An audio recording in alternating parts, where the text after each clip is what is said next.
저녁 소재 드릴 때에 이르러 선지자 엘리야가 나아가서 말하되 아브라함과 이삭과 이스라엘의 하나님 여호와여, 주께서 이스라엘 중에서 하나님이신 것과 내가 주의 종인 것과 내가 주의 말씀대로 이 모든 일을 행하는 것을 오늘 알게 하옵소서. 여호와여, 내게 응답하옵소서. 내게 응답하옵소서. 이 백성에게 주 여호와는 하나님이신 것과 주는 그들의 마음을 되돌이키심을 알게 하옵소서. 하매 아멘. 예, 반갑습니다. 저는 이번에 2022년 영화부를 담당하게 된 최정우 전도사라고 합니다. 이렇게 수요 예배 시간에 오늘 본문 말씀을 가지고 말씀을 나눌 수 있어서 참 감사하고요. 또 이렇게 성도님들을 이 강단에서 뵐 수 있게 되어서 참 기쁘고 반갑습니다. 오늘은 그 열왕기상 18장의 말씀을 가지고요, 엘리야의 신앙 고백, 우리의 신앙 고백이라는 제목으로 말씀 나누도록 하겠습니다. 오늘 본문의 배경이 되는 시대는 아하방 시대입니다. 한 BC 850년 정도의 시기입니다. 이 아하방은 그 이스라엘의 7번째 왕이었는데 그가 나라를 다스리던 중에 이스라엘은 3년 6개월의 가뭄이 있었습니다. 이 가뭄은 매우 심각한 가뭄으로서 이스라엘 사람들이 이 물을 구할 수가 없어가지고 생명의 위협을 받을 정도였습니다. 여기 이제 금식 기도를 하셨던 분들이라면 아마 잘 알 텐데요. 그 안양에 보면은 갈멜산 기도원이라고 있습니다. 이 기도원이 이제 금식 기도원인데요. 예전에 그 이 금식 기도원을 다녀왔던 분이 제게 이런 말씀을 하시더라고요. 그 금식 기도하는 사람들끼리 우스갯소리로 하는 말이 있는데, 금식 2일차가 보통 이때가 가장 힘든데 그때는 1km 밖에서 이 밥 짓는 냄새까지 날 정도다라는 그런 말을 하더라고요. 사람이 이렇게 배고픈 것도 이렇게 정말 참기가 힘든데 그래도 이 사람이 밥은 안 먹고도 40일 정도는 버틸 수가 있다고 합니다. 그래서 아마 40일 금식 기도가 있는 것 같습니다. 하지만 이 물을 전혀 안 마시는 거는 7일을 버티기가 좀 어렵다고 합니다. 그러니까 이 물을 전혀 마시지 않는 것은 이 배고픔과는 차원이 또 다른 완전한 고통이라고 할 수가 있습니다. 우리나라는 그 유엔이 지정한 물 부족 국가라고 합니다. 그래도 우리나라는 이제 교회를 좀 나가보면 뭐 어딜 가도 이 푸른 산을 볼 수가 있습니다. 반면에 이스라엘에는요, 그 우리나라랑 비교도 할 수 없는 수준의 그 척박한 땅입니다. 여기 이제 성도님들 중에서 뭐 성지 순례라든지 아니면 성경 지리 답사 차원에서 이스라엘을 이제 한 번이라도 다녀오신 분들은 아마 잘 아실 텐데요. 분명히 성경에서는 젖과 꿀이 흐르는 땅이라고 그렇게 하는데 이스라엘에 막상 가보면 왜 젖과 꿀이 흐르는 땅이지? 좀 그런 의아한 마음이 든다는 것이죠. 이스라엘에는요, 우리나라처럼 뭐 산천초목이 있고 큰 강이 있는 그런 나라가 아닙니다. 이 성경에 보면 이 요단강이 나오는데 이 요단강은 이 강폭이 건기에는 한 평균 30m 정도밖에 안 되고 가장 좁은 구간은 뭐 폭이 2m 정도밖에 안 된다고 합니다. 게다가 이 강의 깊이도 평균 1m밖에 안 되는, 그러니까 우리나라로 치면 시내와 다름없는 수준인 게 요단강입니다. 이스라엘은요, 이 우기가 이제 보통 11월에서 그 이듬해 3월까지 이렇게 이어지는데요. 이때 비가 좀 내리고 그 땅에는 초원들이 펼쳐집니다. 혹시 이스라엘을 다녀오신 분 중에서 내가 푸른 풀밭이 펼쳐진 이스라엘을 보았다 이렇게 말씀을 하신다면요, 이 시기에 다녀오신 겁니다. 그래서 가나안 땅을요, 천수답이라고 합니다. 이 천수답이 뭐냐? 하늘에 비해 의존해서 살아가는 땅을 말합니다. 이걸 다른 말로 하면 이 하나님만을 온전히 의지하고 살아가야 하는 땅이 바로 가나안 땅인 것입니다. 그런 의미에서 이 젖과 꿀이 흐르는 땅이라는 것은요, 뭐 영적인 관점에서 또한 볼 수가 있다는 것입니다. 이처럼 물이 부족한 그 이스라엘이었는데 그 당시에는 굉장히 옛날이죠. 그때 수로 시설도 없고 관계 시설도 발전되지 않은 그 시대에 이 3년 6개월의 가뭄이었으니까 이 가뭄은 정말로 이스라엘의 끔찍한 재앙이었다고 할 수가 있습니다. 이 재앙의 원인은요, 오늘 본문을 통해서 알 수 있는 것처럼 그 이스라엘의 7번째 왕인 그 아합 왕의 죄악 때문이었습니다. 그는 여호와 하나님이 아닌 이 바알을 숭배했을 뿐만이 아니라 모든 백성들에게 이 바알 숭배를 권장했습니다. 하나님은 당연히 이를 매우 싫어하셨고요. 그래서 가뭄의 벌을 내리셨습니다.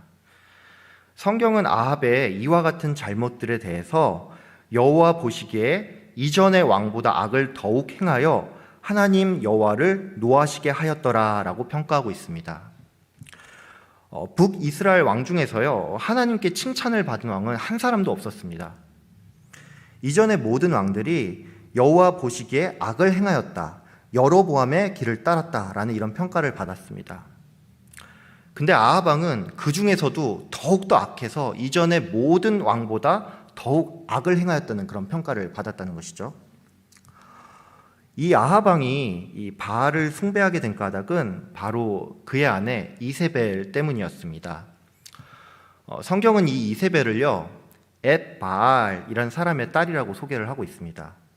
이 엡바알이란 이름의 뜻은요, 바알이 그와 함께한다입니다. 여러분, 이 이름만 봐도 딱 알 수 있겠지만 이세벨의 부모는요, 뭐 여호와 신앙이 조금 있고 세상적으로 좀 잘 되기 위해서 바알도 좀 믿는 그 정도 수준이 아니었고요. 이 사람들은 정말로 열성적으로 바알을 숭배하는 사람들이었습니다. 그러니까 이 아합 왕이 이세벨과 결혼을 한 것은 뭐 예를 들면 이런 것입니다. 저희 영화부에는 예준이라는 그런 이름을 가지고 있는 아이가 있고요. 뭐 하랑이, 하람이, 하온이처럼 이 이름 자체가 예수님과 하나님과 연관된 아이들이 있습니다. 근데 이 아이들이 커서 장가를 가는데 알고 보니까 그 안사돈의 이름이 뭐 불심이고 뭐 바카사돈의 이름이 달마인 뭐 이런 상황인 것입니다. 여기 계신 성도님들 중에서 그 자녀분들이 장성해서 이제 결혼을 앞두고 있거나 또 이미 자녀분들이 결혼한 성도님들도 계시지 않겠습니까? 근데 여러분의 자녀가 이 하나님을 잘 믿던 여러분의 자녀가 이 불교 집안에서 자란 그 자녀와 결혼을 하고 바로 다음 주부터 교회 대신 매일 절에 나간다면 어떻겠습니까? 이 아합 왕이 이세벨과 결혼을 하고 우상 숭배를 일삼은 것이 이와 같은 일이었다고 할 수 있습니다. 그런 의미에서 잠깐 이 여담인데요. 이 남자들은 아내를 잘 만나야 합니다. 예. 특별히 이 믿음의 아내를 잘 만나야 합니다. 여러분도 경험해서 아시죠? 그 예수님을 믿지 않는 아내가 남편을 따라 교회에 나오는 경우는 흔치 않습니다. 반면에 예수님을 안 믿던 남편들이 잘 믿는 아내를 따라서 교회에 나오다가 어느 날 보니까 집사가 되어 있고 어느 날 보니까 장로가 되어 있는 경우는 종종 있습니다. 이게 왜 이러냐 하면은 이 남자들은 늘 여자의 말을 잘 듣기 때문입니다. 믿음이 들음에서 난다는 말이 있지 않습니까? 이게 로마서 10장 17절의 말씀입니다. 이걸 가정에 적용을 하면요, 남편의 믿음은 아내의 말을 들음에서 난다라고 할 수가 있습니다.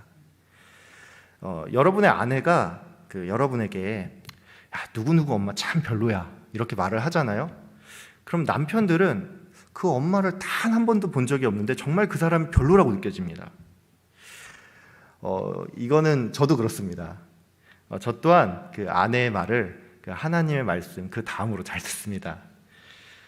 이처럼 아합 왕은요, 그 시작부터가 굉장히 악했는데 이 이세벨을 만나서 더욱더 악한 왕이 되었던 것입니다. 그래서 이스라엘은 이 악한 왕 때문에 영적인 암흑기를 맞이하게 됐다는 것이죠.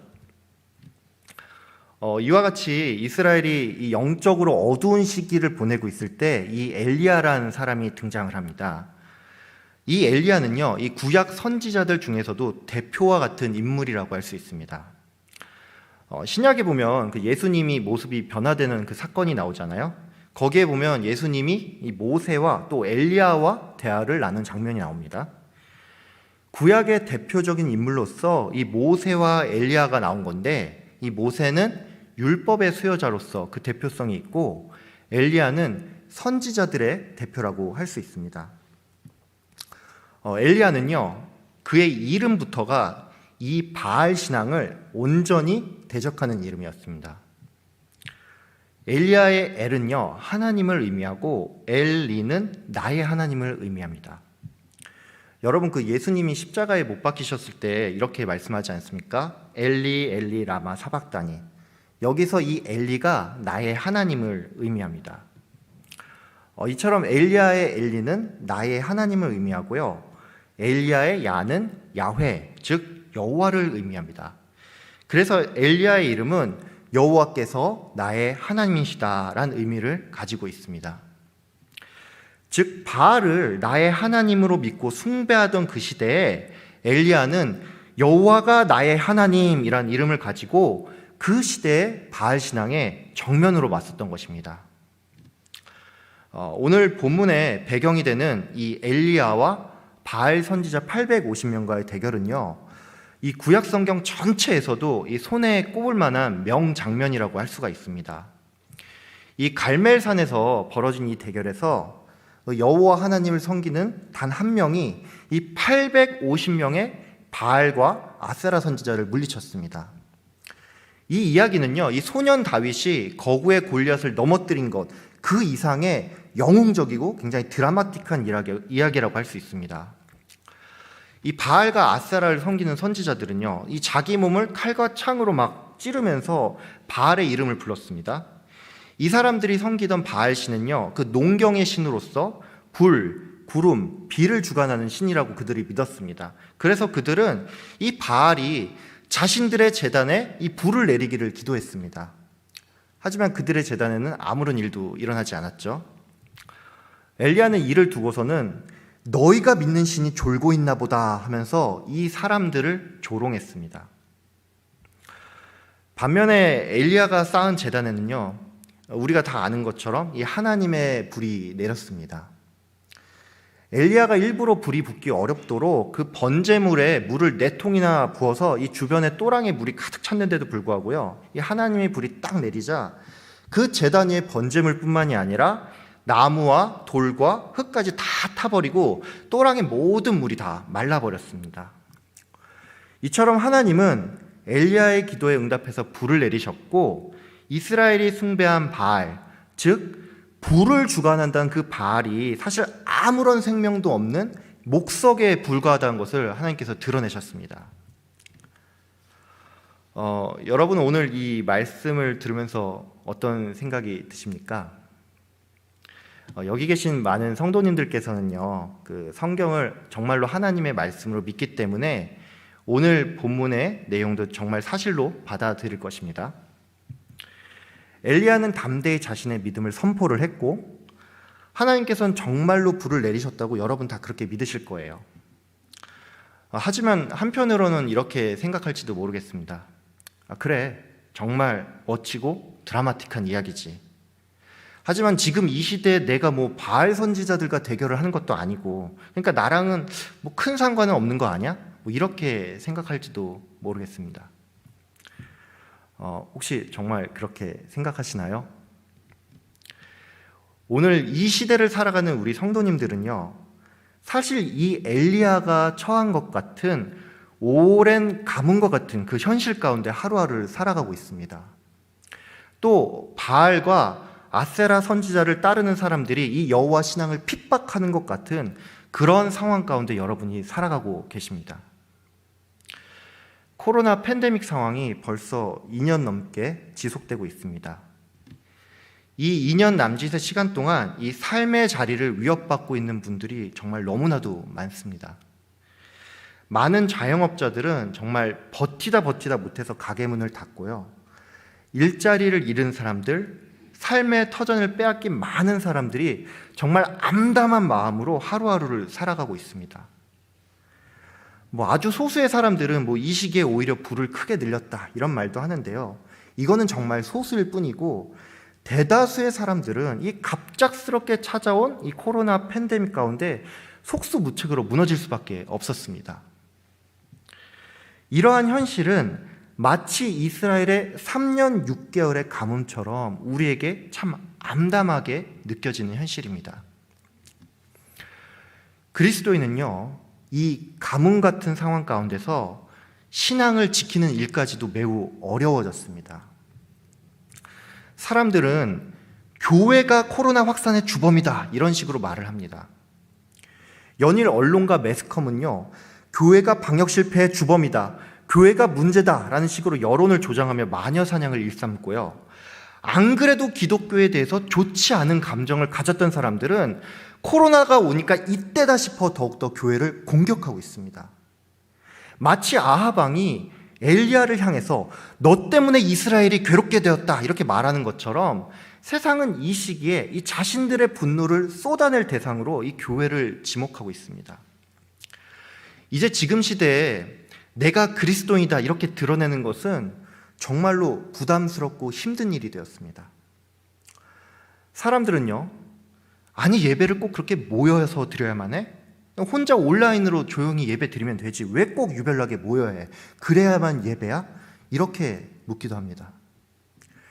주일날 교회 나가서 예배를 드렸다고 하면 무슨 죄라도 지은 것처럼 이 따가운 시선으로 바라보는 사람들도 많습니다.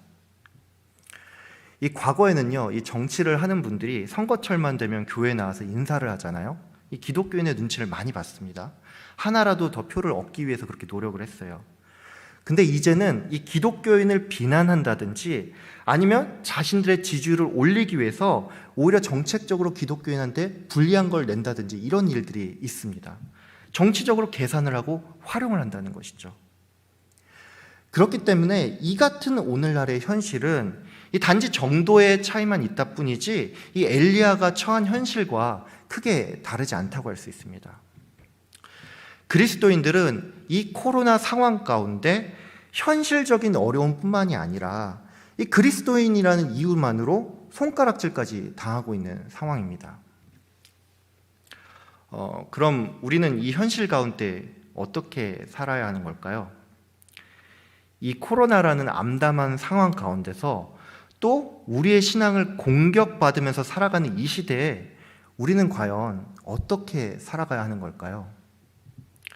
우리는 오늘 이 본문 말씀을 통해서 그 답을 얻을 수 있습니다.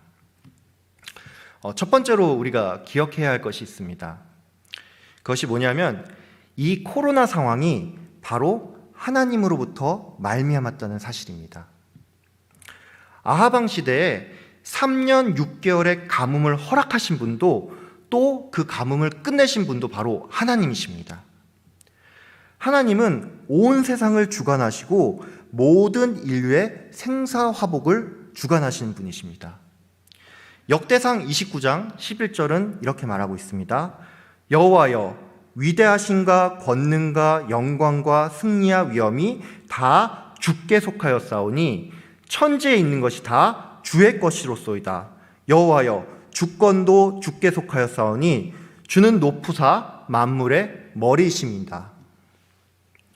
이 말씀을 통해 알 수 있는 것처럼 이 코로나도 결국 하나님의 섭리와 계획 가운데 있습니다.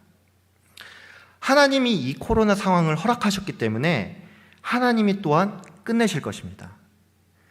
그렇기 때문에 우리는요, 이 상황 가운데 그저 낙담하는 것이 아니라 그 이면에 있는 하나님의 선한 뜻을 발견할 수가 있는 것입니다. 우리는 정확히 어떤 이유 때문에 이 코로나 상황이 2년 넘게 지속되고 있는지 알 수가 없습니다. 여러 신학자들과 유명 목회자들은요, 이 코로나의 원인에 대해서 다양하게 말을 하고 있습니다.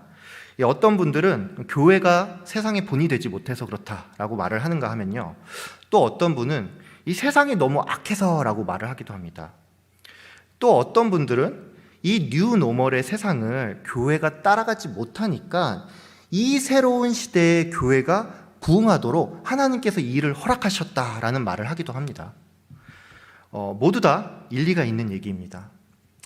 하지만 우리는 정확히 무엇 때문에 이 일이 발생했는지 알 수가 없습니다. 우리는 비록 코로나가 어떤 이유로 발생했는지 정확히 알 수는 없지만 이것이 하나님으로부터 왔음을 믿음으로써 희망을 잃지 않고 담대할 수가 있습니다.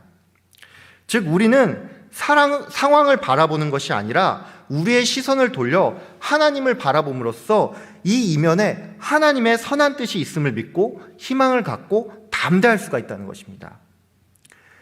엘리야는 이 가뭄이 하나님으로부터 왔음을 알았기 때문에 낙심하지 않고 담대할 수 있던 것입니다. 두 번째로 우리는요, 하나님께서 나의 삶을 지금까지 어떻게 인도해 왔는지 그것을 기억해야 합니다. 특별히 나의 삶을 선하게 인도해 오신 신실하신 하나님을 기억해야 합니다. 그래야지만 우리는 우리의 신앙을 담대히 고백할 수 있습니다. 우리는 종종 오늘 이 본문을 보면서요, 그 엘리야의 담대함과 그 영웅적인 모습을 좀 많이 주목을 하고는 합니다. 물론 엘리야는요 정말로 담대한 선지자였습니다. 여러분 그 마리조아 850대 1이지 이제 한번 생각을 해보시길 바랍니다. 여러분이 직장 생활을 한다든지 아니면 어떤 모임에 갔는데 다른 사람이 전부 A가 맞다고 하는데 여러분이 B가 맞아 이렇게 말하기가 쉬운가요? 굉장히 어렵죠. 사람들은요 특히 이 정치나 이 신앙의 문제를 가지고 싸울 때 굉장히 논쟁적으로 변합니다. 그렇기 때문에 이 엘리야는 매우 험악한 분위기에서 이 자기의 신앙을 고백했다는 것입니다. 이건 마치 여러분이요 매우 극단적이고 폭력적인 이 수백 명의 무슬림들 앞에서 예수님만이 유일한 구원자입니다, 당신들이 따르는 모하메드는 가짜 선지자입니다, 이렇게 외치는 것과 비슷한 상황입니다. 그럼 엘리야는 어떻게 이렇게 담대할 수가 있었던 걸까요? 혹시 엘리야가 그냥 담력이 큰 사람이었기 때문일까요? 아닙니다. 그렇지 않습니다. 엘리야가 이렇게 담대할 수 있던 까닭은 그가 하나님께서 자신의 삶을 어떻게 인도해 오셨는지 그것을 기억했기 때문입니다. 하나님께서는요 극심한 가뭄 중에 이 엘리야를 그릿시냇가로 인도를 하셨습니다. 거기서 엘리야는 시냇물을 마실 수가 있었습니다. 또 엘리야는 이 까마귀들이 이 떡과 고기를 아침 저녁으로 몰고 온 덕분에 그것을 먹고 이 배고픔을 해결할 수가 있었습니다. 까마귀는요 이 잡식성 동물이에요. 그리고 의리가 없어요. 그리고 식탐이 굉장히 넘치는 동물입니다. 이런 까마귀가 이 떡과 고기를 물고 왔다는 것은 이 까마귀를 하나님께서 보내셨다는 것이고 엘리야는 그 기적을 봤다는 것입니다. 하나님은요 엘리야를 또 이후에 이 사르밧 과부의 집으로 인도했습니다. 그리고는 이 사르밧 과부의 집에 있는 음식통에 그 가루가 끊어지지 않고 기름병에 기름이 끊어지지 않는 그 기적을 통해서 엘리야의 생명을 보존해 주셨습니다. 엘리야는 이처럼 하나님의 인도하심을 경험했고 또 그것을 기억했기 때문에 담대하게 자신의 신앙을 드러낼 수 있던 것입니다. 엘리야는 36절에서 이렇게 말합니다. 아브라함과 이삭과 이스라엘의 하나님 여호와여, 이렇게 하나님을 불렀습니다. 이것은 엘리야가 아브라함에게 약속하신 그 언약의 하나님에 기댄 것입니다. 이처럼 여러분은요 하나님께서 여러분의 삶을 어떻게 인도해 오셨는지를 기억을 하고 또 자신의 아들까지 내어주신 그 언약의 하나님을 기억해야 합니다. 그래야지만 우리는 우리의 신앙을 담대히 지켜나갈 수 있고 또 우리의 신앙을 고백할 수가 있는 것입니다. 마지막으로 우리는요 이 우리의 신앙을 이 세상에 담대히 선포해야 합니다. 우리가 이 신앙을 드러내야 하는 까닭은 우리가 그리스도인을 대신한 사신이기 때문입니다. 고린도후서 5장은 우리가 그리스도를 대신하여 사신이 되었다고 그렇게 말하고 있습니다. 즉 우리는 그리스도인으로서 이 세상이 하나님과 화목할 수 있도록 화목하게 하는 직분을 가진 자들임을 기억해야 합니다. 우리는 그렇기 때문에 우리의 신앙 고백을 통해서 믿음이 연약한 자, 또 믿지 않는 자가 예수님께로 돌아가게 해야 합니다. 엘리야는요 그저 자기 자신의 이 결백을 드러내기 위해서 이 바알과 아세라 선지자들과 대결한 것이 아니었습니다. 엘리야는요 자기 자신에 대한 인식이 명백했습니다. 엘리야는 하나님께 이렇게 기도했습니다. 내가 주의 종인 것과 내가 주의 말씀대로 이 모든 일을 행하는 것을 오늘 알게 하옵소서. 즉 엘리야는 하나님께서 자신의 주인이 되심을 명백히 알았고요. 또한 자신이 이 일을 행하는 것도 주의 말씀에 따르는 것임을 고백하였습니다. 엘리야는 또한 이렇게 기도했습니다. 이 백성에게 주 여호와는 하나님이신 것과 주는 그들의 마음을 되돌이키심을 알게 하옵소서. 이 엘리야의 기도를 보면 알 수 있지만 엘리야는 궁극적으로 이스라엘 백성들이 바알 신앙을 버리고 여호와 하나님께 돌아오기를 간절히 바랬습니다. 그렇기 때문에 우리 성도들은요, 우리의 신앙 고백을 통해서 믿지 않는 자들과 또 믿음이 약한 자들이 예수 그리스도께 돌아오기를 간절히 바라야 하는 것입니다. 우리는 누구입니까? 우리는 그리스도인입니다. 그리스도인은 그리스도를 고백하는 사람들입니다. 그리스도인은 내가 아닌 그리스도를 남기는 사람들입니다. 우리는 예수님을 구주로 고백하는 사람들입니다. 그렇기 때문에 우리는 어떤 상황 가운데서도 낙심하지 않습니다. 우리는 또한 하나님의 자녀입니다. 그렇기 때문에 이 세상을 주관하시는 하나님 아버지를 바라보며 모든 상황 가운데서도 가장 선한 길로 인도하시는 아버지의 뜻을 볼 수 있습니다. 우리는 하나님께서 우리의 삶을 가장 선한 길로 인도해 오셨음을 믿습니다. 오늘 이 시간 예배에 참여한 모든 성도님들께서 어느 곳, 어느 자리에 있든지 내가 그리스도인이다 이렇게 당당히 고백하는 한 해가 되시길 바랍니다. 또 이러한 고백을 통해서 생명을 풍성히 얻는 한 해가 되시길 주의 이름으로 기도합니다. 자비로우신 하나님 아버지, 오늘 이 본문 말씀 우리 이렇게 함께 나눌 수 있게 하여 주신 감사합니다. 엘리야의 신앙 고백이 우리의 신앙 고백이 되게 하여 주시옵소서. 이 코로나 상황 가운데 어려움에 처한 성도들 너무나도 많습니다. 아버지 하나님 붙들어 주시고 주님 선한 길로 인도하여 주시옵소서. 우리 모든 성도님들 앞으로의 날들 가운데 주님의 선한 계획과 인도하신 가운데 늘 복된 일들이 넘치게 하여 주시고 과거의 모든 순간순간 하나님께서 우리에게 베풀어 주신 은혜를 기억하며 감사하는 한 해가 될 수 있도록 주님 인도하여 주시옵소서.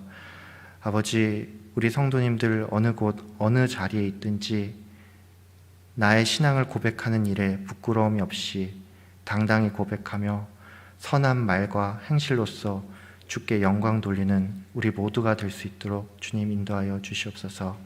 감사드리오며 예수님의 이름으로 기도하였습니다.